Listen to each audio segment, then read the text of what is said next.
سنہری پرندہ۔ زمانہ قدیم میں ایک بادشاہ رہتا تھا۔ وہ دنیا کی سب سے خاص سیب کے درخت کا مالک تھا۔ اس درخت پر سونے کے سیب لگتے تھے۔ مالی ہر دن سیب کی گنتی کرتا تھا اور بادشاہ کو بتاتا تھا۔ ایک دن ایک سیب کم تھا۔ جب بادشاہ کو پتہ چلا تو وہ بہت غصہ ہوا اور کہا کہ چور کو سزا دی جائے گی۔ مالی نے اپنے بیٹے کو درخت کی نگرانی کے لیے مامول کیا، لیکن آدھی رات کو وہ سو گیا۔ اگلی صبح ایک اور سیب کم تھا۔ آج میں دوسرے بیٹے کو مامول کرتا ہوں، مالی نے کہا۔ وہ بھی آدھی رات کو سو گیا۔ اگلے دن پھر ایک سیب کم تھا۔ مالی نے اب اپنے تیسرے بیٹے کو درخت کی رکھوالی کے لیے بولا۔ جب آدھی رات ہوئی تو وہ وہاں ٹہل رہا تھا۔ اس نے تیر کو سیدھا کر کے کہا کہ کون ہے؟ سامنے آؤ۔ اسے سرسراہٹ کی آواز سنائی دی۔ اس نے دیکھا کہ ایک پرندہ اڑتا ہوا آیا اور سیب کو توڑنے لگا۔ اس نے نشانہ لگایا، لیکن وہ غلط جگہ پر لگا اور پرندہ چلا گیا۔ اس کا پر ٹوٹ کر زمین پر گرا۔ اس نے بادشاہ کو وہ پر پیش کیا۔ بادشاہ نے کہا، مجھے ہر صورت میں وہ پرندہ چاہیے۔ مالی کا بڑا بیٹا بولا کہ میں وہ پرندہ ڈھونڈوں گا۔ جب وہ اس کی تلاش کے لیے نکلتا ہے تو راستے میں اسے ایک لومڑی ملتی ہے۔ وہ اس پر تیر چلانے لگتا ہے تو وہ بولتی ہے کہ مجھے مت مارو، میں تمہیں ایک اچھا مشورہ دوں گی۔ مجھے معلوم ہے تم سونے کا پرندہ ڈھونڈ رہے ہو۔ وہ حیران ہوا اور کہا کہ کیا مشورہ ہے؟ میری بات غور سے سنو۔ تم شام کو ایک گاؤں پہنچو گے۔ تم آمنے سامنے دو سرائے پاؤ گے، جو کہ ایک خوبصورت ہوگا اور ایک خستہ حالت میں ہوگا۔ تم نے اس خستہ حالت والے سرائے میں جانا ہے۔ اس نے اس کی ساری بات سنی اور اس کے بعد اس پر تیر چلا دیا۔ اس کا نشانہ چونک گیا۔ لومڑی وہاں سے بھاگ گئی۔ جب وہ اس گاؤں میں پہنچا تو خوبصورت سرائے اسے بھا گئے۔ وہ وہاں چلا گیا اور پرندے اور اپنے ملک کو بھول گیا۔ اسی طرح دوسرے بیٹے نے بھی یہ سب کیا۔ لیکن جب مالی کا تیسرا بیٹا پرندہ ڈھونڈنے کے لیے جنگل میں نکلا تو اسے بھی راستے میں لومڑی ملی۔ اس نے اسے یہی مشورہ دیا اور لڑکے نے اس کا شکریہ ادا کیا۔ لومڑی اسے اپنی دم پر بیٹھنے کو کہا اور جلد ہی گاؤں پہنچا دیا۔ لڑکا خستہ حال سرائے میں چلا گیا۔ رات گزاری۔ صبح لومڑی اچھے مشورے کے ساتھ آئی اور کہتی ہے، اب تم یہاں سے سیدھے چلے جاؤ۔ ایک محل کے باہر سپاہیوں کی پرواہ کیے بغیر اندر چلے جانا۔ ایک کمرے میں سونے کے پنجرے کے ساتھ ہی ایک لکڑی کا پنجرا ہوگا۔ اس میں سونے کا پرندہ ہوگا۔ اسے دوسرے پنجرے میں مت تبدیل کرنا، ورنہ مصیبت میں پھنس جاؤ گے۔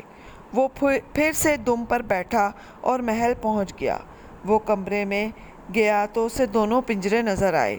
وہ کہتا ہے کہ سونے کے پرندے کو تو سونے کے پنجرے میں ہی ہونا چاہیے۔ اس نے اسے جیسے ہی کھولا، پرندہ بولنے لگا۔ اس کی آواز سے سارے سپاہی اٹھ گئے۔ اسے گرفتار کر لیا گیا اور بادشاہ کے پاس پہنچا دیا گیا۔ اس نے اسے سزائے موت سنا دی۔ لڑکا کہتا کہ رحم دل بادشاہ، مجھے معاف کر دیں۔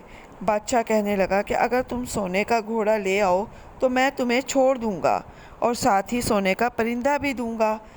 وہ وہاں سے نکلا تو اسے لومڑی مل گئی اور کہنے لگی کہ دیکھ لیا نا، تم نے میری بات نہ سن کے تم کتنی مصیبت میں پڑ گئے، لیکن تم اچھے لڑکے ہو۔ میں تمہیں سونے کا گھوڑا ڈھونڈنے میں تمہاری مدد کروں گی۔ جب محل آئے گا تو گھوڑا تھان پر بندھا ہوا ملے گا اور وہاں تمہیں دولہا سویا ہوا ہوگا۔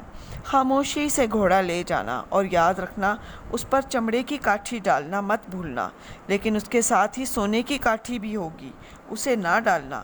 اس لڑکے نے محل میں جا کر گھوڑا دیکھا اور سونے کی کاٹھی اس پر ڈال دی۔ جیسے ہی سونے کی کاٹھی گھوڑے پر ڈالی تو گھوڑا بولنا شروع ہو گیا۔ اس سے وہ دولہا اٹھ بیٹھا اور اس نے اسے گرفتار کر کے بادشاہ کے پاس پہنچا دیا۔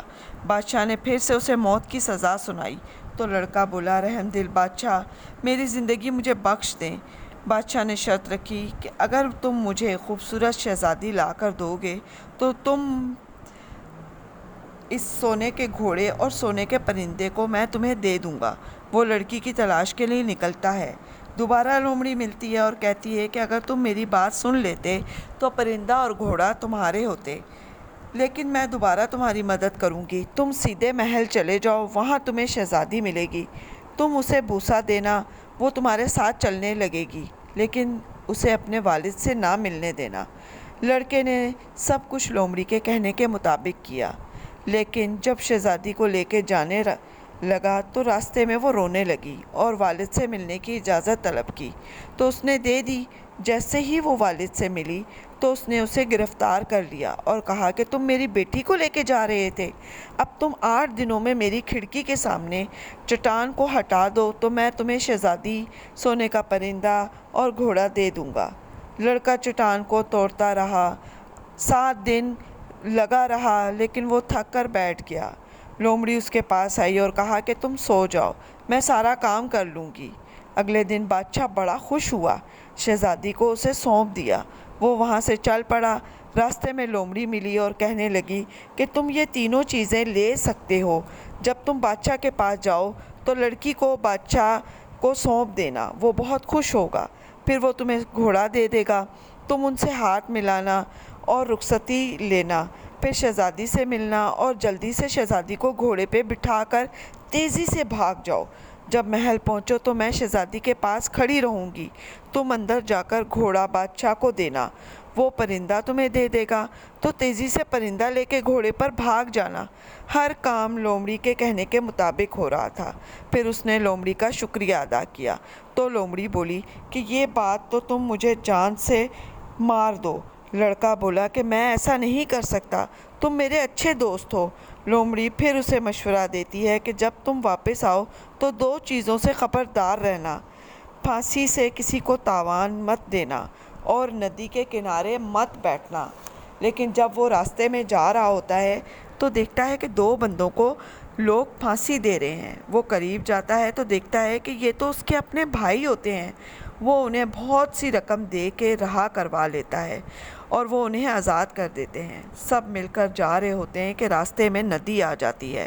اس کے بھائی اسے کہتے ہیں کہ یہاں ندی پر بیٹھ جاؤ، ہم کچھ کھا پی لیتے ہیں۔ وہ لومڑی کی بات بھول جاتا ہے اور ندی پہ بیٹھ جاتا ہے۔ اس کے بھائی اسے دونوں مل کر دھکا دے دیتے ہیں۔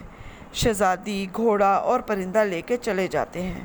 محل میں بادشاہ کو وہ کہتے ہیں کہ ہم سونے کے پرندے کے ساتھ ساتھ اور بھی بہت کچھ لائے ہیں، ایک سونے کا گھوڑا اور شہزادی بھی لائے ہیں۔ بادشاہ بہت خوش ہوا اور اس نے جشن منایا۔ ادھر لڑکا ندی کے کنارے پہنچ جاتا ہے اور پھر اوپر چڑھنے کی کوشش کرتا ہے لیکن ناکام ہو جاتا ہے۔ لومڑی آ جاتی ہے اور اپنی دم پر بٹھا کر اوپر لے جاتی ہے۔ اسے کہتی ہے کہ بھیس بدل کر بادشاہ کے دربار جانا، ورنہ دونوں بھائی تمہیں مار دیں گے۔ اس نے ایسا ہی کیا۔ جب بادشاہ کو ان کی اصلیت کا پتہ چلا تو انہیں گرفتار کر لیا گیا۔ پھر دونوں نے مل کر بادشاہ کے ساتھ زندگی اپنی گزاری اور پھر بادشاہ کی موت کے بعد اسے سلطنت مل جاتی ہے۔ اسی طرح وقت گزرتا رہتا ہے۔ ایک دن انہیں لومڑی ملتی ہے اور رو کے کہتی ہے کہ مجھے آپ جان سے مار ڈالو، میری یہ آخری خواہش ہے، پوری کر دو۔ اور جیسے ہی وہ اسے مارتا ہے وہ ایک انسان کے روپ میں آ جاتا ہے۔ پھر پتہ چلتا ہے کہ وہ شہزادی کا بھائی ہے۔ دونوں بہن بھائی مل کر خوب روتے ہیں۔